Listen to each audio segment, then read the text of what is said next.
नमस्कार मित्रों, मैं शिव प्रसाद अभिनव कोचिंग क्लासेस के इस प्लेटफॉर्म पर आप सभी का स्वागत करता हूं। आशा करता हूं आप सभी लोग खुश होंगे, स्वस्थ होंगे और मस्त होंगे। आज हम सब लोग अध्ययन करेंगे हिंदी व्याकरण की कक्षा में समूहवाचक संज्ञा का। इससे पहले हमने अध्ययन कर लिया था संज्ञा किसे कहते हैं, संज्ञा की उत्पत्ति किस प्रकार से हुई और व्यक्तिवाचक संज्ञा और जातिवाचक संज्ञा, इन सब का हमने अध्ययन कर लिया था। आज हम अध्ययन करेंगे इसके आगे समूहवाचक संज्ञा का। तो देखते हैं मित्रों, समूहवाचक संज्ञा क्या होती है।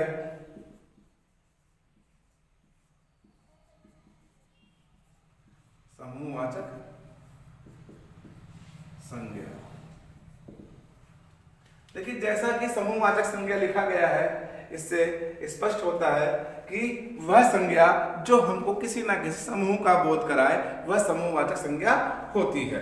तो हम कह सकते हैं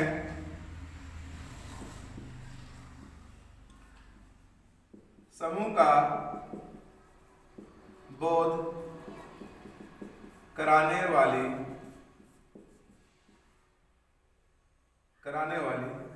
संज्ञा।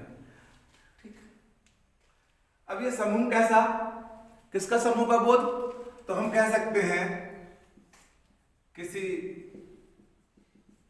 व्यक्तियों का समूह,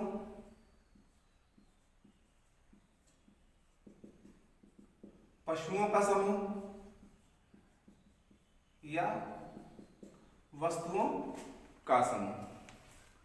या पशुओं की बात की तो हम कह सकते हैं पक्षियों का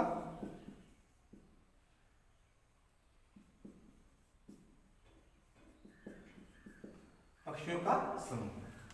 तो इसके आधार पर हम कह सकते हैं कि वह संज्ञा जो किसी व्यक्तियों के समूह को, पशुओं के समूह को, पक्षियों के समूह को या वस्तुओं के समूह को प्रदर्शित करती है या वस्तुओं के समूह का बोध कराती है, उसे हम समूहवाचक संज्ञा कहते हैं। और इस समूह को कोई ना कोई नाम दे दिया जाता है, कोई ना कोई नाम दे दिया जाता है। अर्थात हम कह सकते हैं कि यह जो समूह होता है इसका दायरा जो होता है निश्चित होता है, सीमित होता है। अर्थात हम यह भी कह सकते हैं कि एक निश्चित दायरे में व्यक्तियों के समूह या पशुओं का समूह या वस्तुओं का या पक्षियों का समूह और उसका एक निश्चित उद्देश्य हो। जो भी समूह हमारा है निश्चित दायरे में है, उस समूह का कोई ना कोई उद्देश्य भी हो और उस समूह को कोई ना कोई नाम दे दिया जाए। तो वह जो भी नाम दिया गया है उस समूह को, वही दिया गया नाम हमारा समूहवाचक संज्ञा कहलाता है। जैसे मान लेते हैं कि यह एक निश्चित दायरा है। क्या है ये मित्रों? एक निश्चित दायरा है और इस निश्चित दायरे में कुछ लोग बैठे हैं,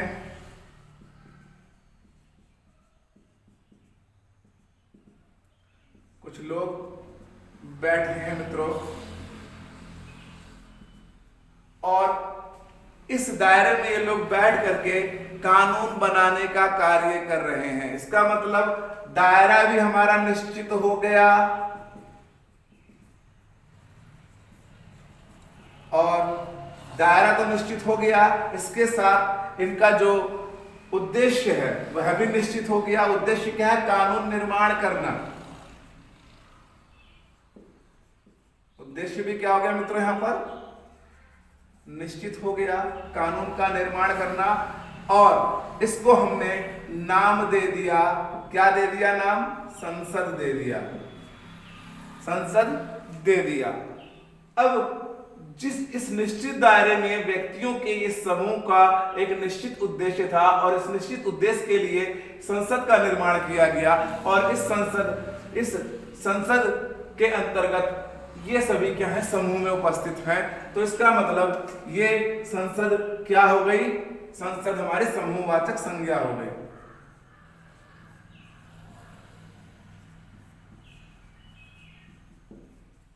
संसद क्या हो गई मित्रों? ये हमारी समूहवाचक संज्ञा हो गई। क्यों? क्योंकि यह जो संसद है यह मंत्रियों का, सांसदों का, विधायकों का और अन्य प्रकार के मंत्रियों का, सबका क्या है, एक समूह है जो कानून निर्माण का कार्य करती है। इसलिए संसद हमारा क्या हो जाएगा, समूहवाचक संज्ञा हो जाएगा।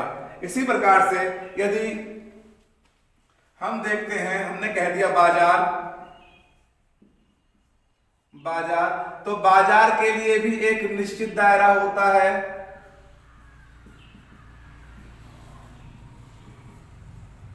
और बाजार का एक निश्चित उद्देश्य भी होता है।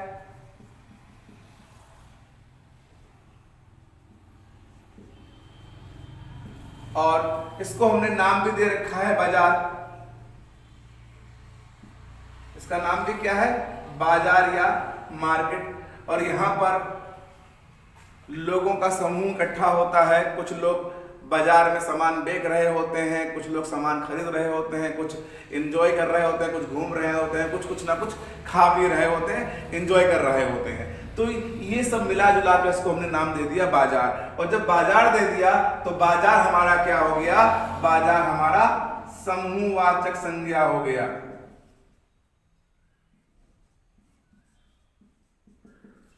समूहवाचक संज्ञा हो गया।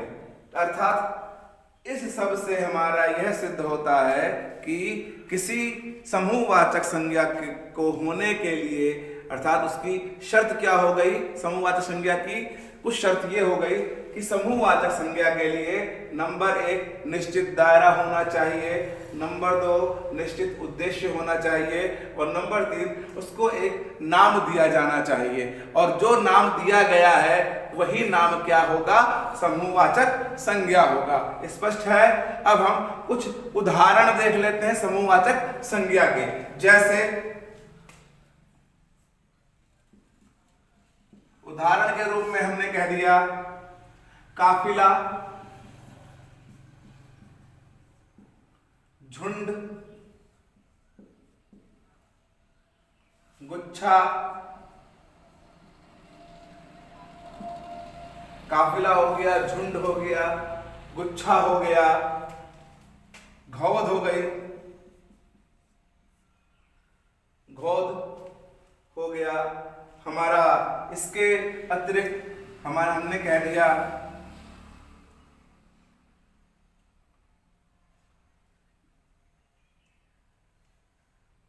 विद्यालय, कह दिया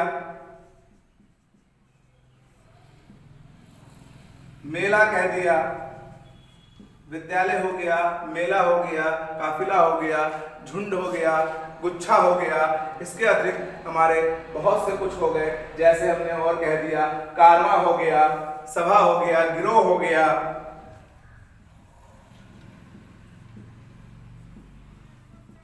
सभा हो गया,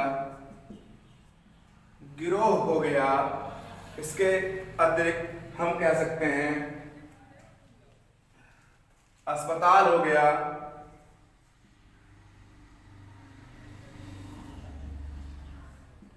अस्पताल हो गया, बस अड्डा हो गया,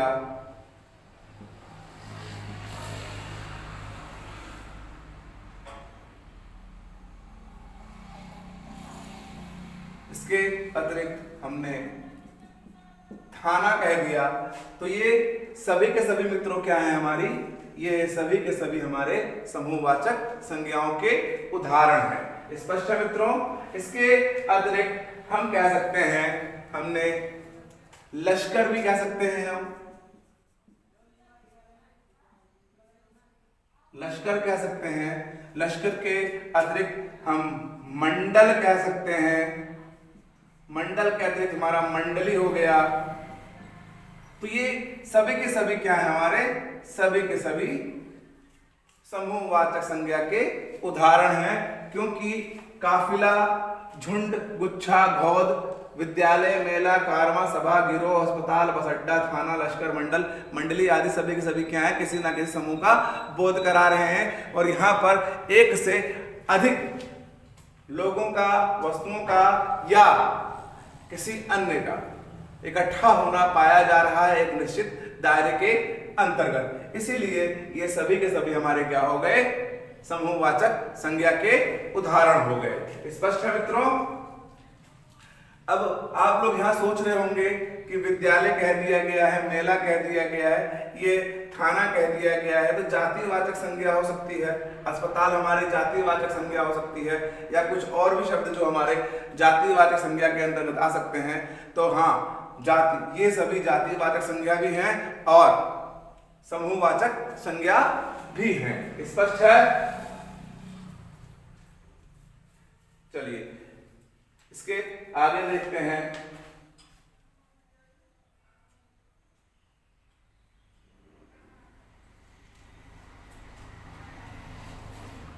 अब हमारा आ गया मित्रों, समूहवाचक संज्ञा खत्म हो गया। अब हम इसके आगे अध्ययन करेंगे।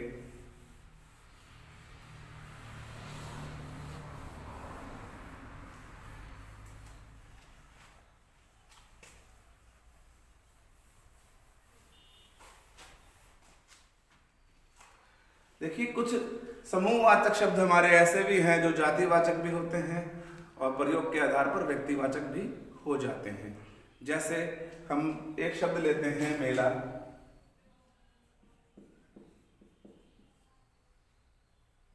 मेला, अब दुनिया में जितने भी सभी मेले हैं, सब मेलों का बोध हो रहा है, इसका जातिवाचक है। लेकिन मेले के अंतर्गत समूह पाया जाता है, भीड़ पाई जाती है लोगों की, तो समूहवाचक हो गया। लेकिन यदि इसी मेले को हमने कोई नाम दे दिया, व्यक्तिगत पर्सनली कोई नाम दे दिया, तो वह मेला हमारा क्या हो जाएगा? क्या हो जाएगा? जैसे हमने कह दिया गोविंद साहब का मेला, दरगाह शरीफ का मेला, नौ चंदी का मेला, खिचड़ी मेला आदि हमने नाम दे दिया, तो वह क्या हो जाएगा? व्यक्तिवाचक हो जाएगा। इसी प्रकार से हमने विद्यालय कह दिया, तो विद्यालय कह दिया तो जितने भी विद्यालय हमारे हैं सबका बोध हो रहा है विद्यालय से, लेकिन विद्यालयों में विद्यार्थियों और अध्यापकों का समूह पाया जाता है, समूहवाचक हो गया। तो जातिवाचक भी हुआ, समूहवाचक भी हुआ। और जब भी इस विद्यालय का हमने नामकरण कर दिया, जैसे हमने कह दिया विद्यालय का नाम, कोई भी नाम दे दिया विद्यालय को हमने, तो वह क्या हो जाएगा? हमारा व्यक्तिवाचक संज्ञा हो जाएगा। तो ये सभी संज्ञाएं हमारी प्रयोग के आधार पर कभी जातिवाचक हो सकती हैं, कभी व्यक्तिवाचक हो सकती हैं, और समूहवाचक तो है ही है। ठीक है, स्पष्ट है? चलिए अब हम इसके आगे अध्ययन करेंगे द्रव्यवाचक संज्ञों का। हमने अध्ययन कर लिया कि हमारी कुछ संज्ञाएं या हमारी संज्ञाएं समूहवाचक, जातिवाचक और व्यक्तिवाचक कब कब हो सकती हैं। अब हम इसके आगे अध्ययन करेंगे द्रव्यवाचक संज्ञाओं का।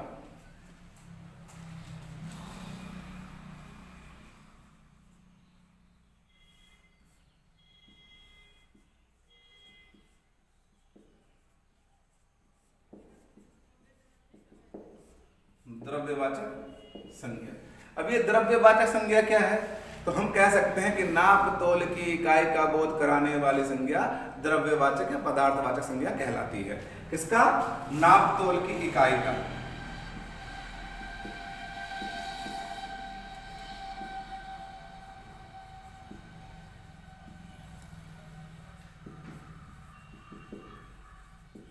नाप तोल की इकाई का बोध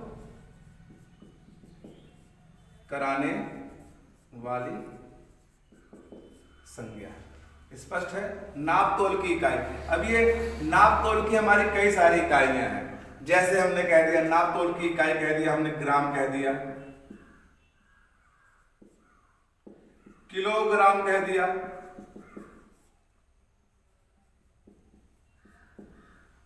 किलोग्राम के अतिरिक्त मीटर कह दिया,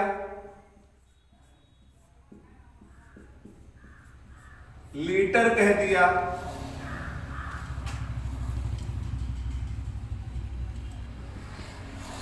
बिस्वा कह दिया, बीघा कह दिया, या एकड़ कह दिया, या हेक्टेयर कह दिया।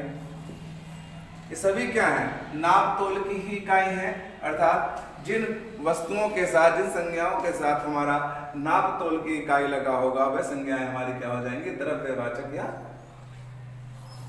पदार्थवाचक संज्ञाएं हो जाएंगी। अर्थात हम कह सकते हैं कि जिन वस्तुओं को नापा या तोला जा सके, वे सभी वस्तुएं या संज्ञाएं हमारी द्रव्यवाचक संज्ञाएं होती हैं। स्पष्ट है?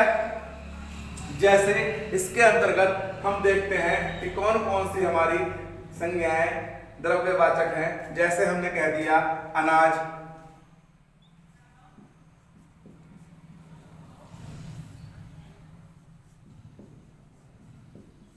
जैसे कह दिया अनाज,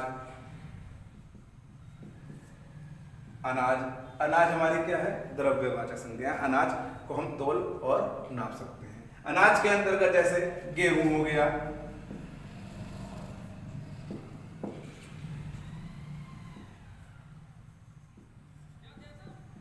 चावल हो गया, या और भी जो अनाज के अंतर्गत आते हैं वे सभी क्या हैं? हमारे अनाज हो गए। हमने कह दिया फल, कह दिया फल, फल भी हमारा क्या है? द्रव्यवाचक संज्ञा है। फल के अतिरिक्त हमने कह दिया,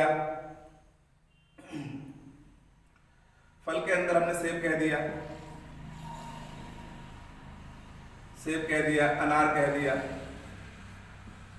ये सभी क्या है? हमारे द्रव्यवाचक संज्ञाएं हैं। अब आपके मन में आ रहा होगा तो जातिवाचक भी, अभी आगे इसको भी देख लेंगे हम कि ये जातिवाचक है या नहीं है। आगे देख लेते हैं। हमने कह दिया सब्जी, कह दिया हमने सब्जियां, सब्जियां जैसे आलू हो गया,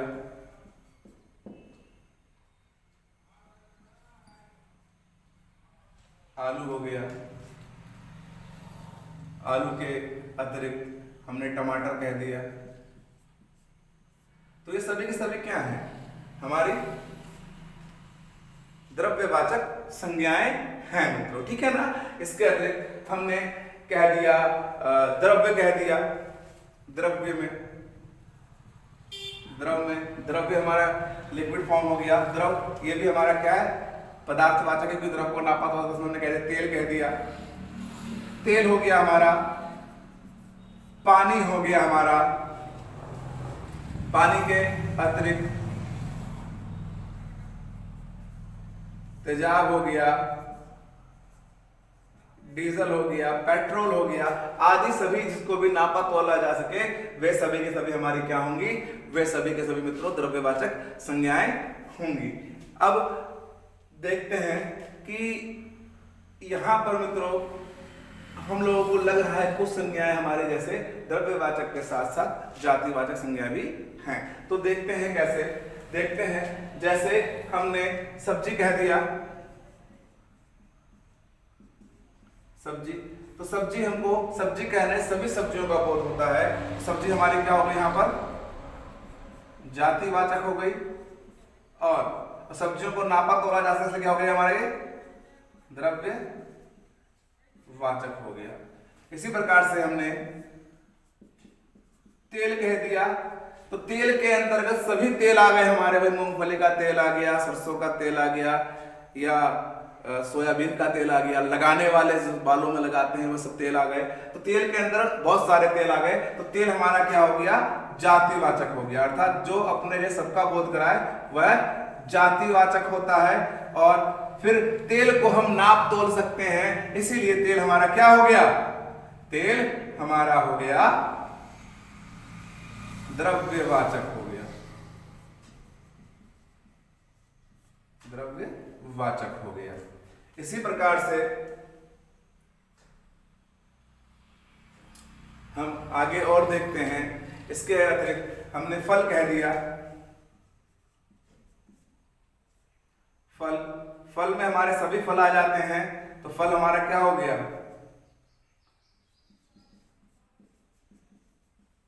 जातिवाचक हो गया। और फलों को नापा तोला जा सकता है, इसीलिए फल हमारे क्या हो गए? द्रव्य वाचक हो गए। ठीक है मित्रों। इसी प्रकार से यदि हम किसी सब्जी को ले लेते हैं, हमने आलू कह दिया, आलू, तो आलू का मतलब है आलू एक ही वैरायटी का तो होता नहीं। सफेद आलू है, लाल आलू, सफेद आलू में भी कई कई वैरायटी प्रजातियां पाई जाती हैं, लाल में भी कई प्रजातियां पाई जाती हैं। इसलिए आलू क्या हो गया? हमारा जातिवाचक हो गया। और आलू को नापा तोला जा सकता है, क्या हो गया? ये द्रव्य वाचक हो गया। ठीक है। इसके अलावा हमने बीघा बिस्वा एकड़ की बात की थी, तो बीघा बिस्वा एकड़ के अंतर्गत हम देख लेते हैं, इसमें हमारी जो जमीन होती है, जमीन, क्योंकि जमीन को बिस्वा एकड़ या बीघा में नापा जाता है, इसलिए जमीन भी हमारी क्या है, द्रव्यवाचक है। और यह भी जातिवाचक हो जाएगी जमीन भी, क्योंकि जमीन एक प्रकार की नहीं होती है। जमीन जैसे कृषि योग्य हो गई, आवासीय हो गई, या कमर्शियल हो गई, जैसे व्यापारिक जमीन हो गई, व्यावसायिक जमीन, ठीक है ना। तो जमीन के भी प्रकार होते हैं, ठीक। तो ये सभी की सभी हमने क्या देखा, ये हमारी जो है यहाँ पर सभी के सभी हमारे क्या है, द्रव्यवाचक संज्ञा। हमने यहाँ पर देखा क्या कि यह जातिवाचक भी हो सकती है। तो यहाँ पर हम नोट करके लिख सकते हैं, नोट करके क्या लिख सकते हैं मित्रों, लिख सकते हैं कि प्रत्येक द्रव्यवाचक संज्ञा, प्रत्येक द्रव्यवाचक संज्ञा जातिवाचक संज्ञा होती है।